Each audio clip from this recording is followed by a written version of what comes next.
Nigerian politicians are indeed pushing Nigerians to the wall.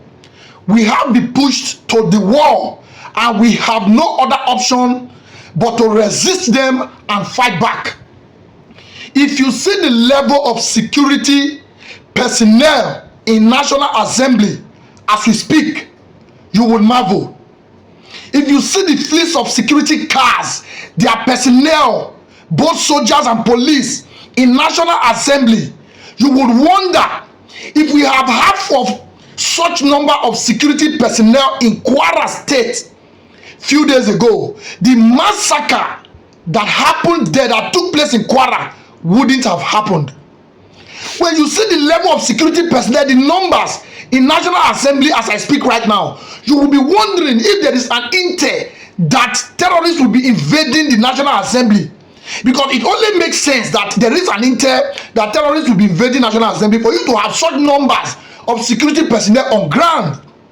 But sadly, all of these security personnel are there just to prevent protesters, peaceful protesters, from protesting, from getting into the National Assembly complex properly.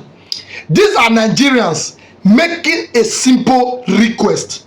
Make it mandatory for INEC. Make it a law for INEC to electronically transmit election results from polling units to IREP in real time on the election day. Is this too much to ask for as a citizens? Citizens are demanding and requesting the right to choose their leader, the right for them to be able to choose their leader. They want their votes to count. We want our votes to count. We don't want somebody that was rejected in the poll, in the polling unit, to be imposed on Nigerians, after which will begin to make anti-people's policies, which has brought us to where we are now. Imagine a president that did not even study anything on his inauguration day, declare and say subsidy gone, and since then hardship has been imposed on Nigerians. Mind you, the same president do not buy fuel. It is on the nation's account that he's spending and wasting our money lavishly. So do to his family, even his kitchen cabinet.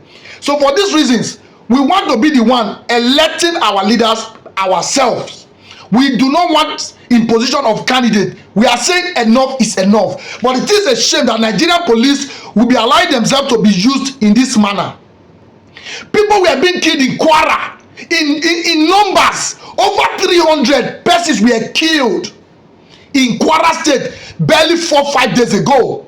And as I speak to you now, there is another letter from this same bandit in that same Kwara State alerting them that they are coming for second round, that they are going to kill more people. There is a letter as we speak now. Our security agent will not go there. The Nigerian government will not mobilize security agencies to go and mount that place to stop further killing. You see the numbers that were killed in Kwara. I can tell you, no senator's wife, children, or relative was involved.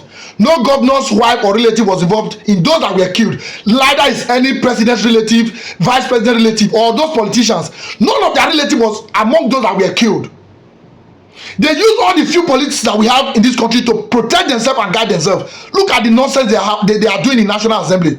See, Nigerian politicians, be careful the length to push Nigerians, because we are being now forced to fight back. And if this turn out to be our only option, you guys will not like it. This country will be too hot for all of us.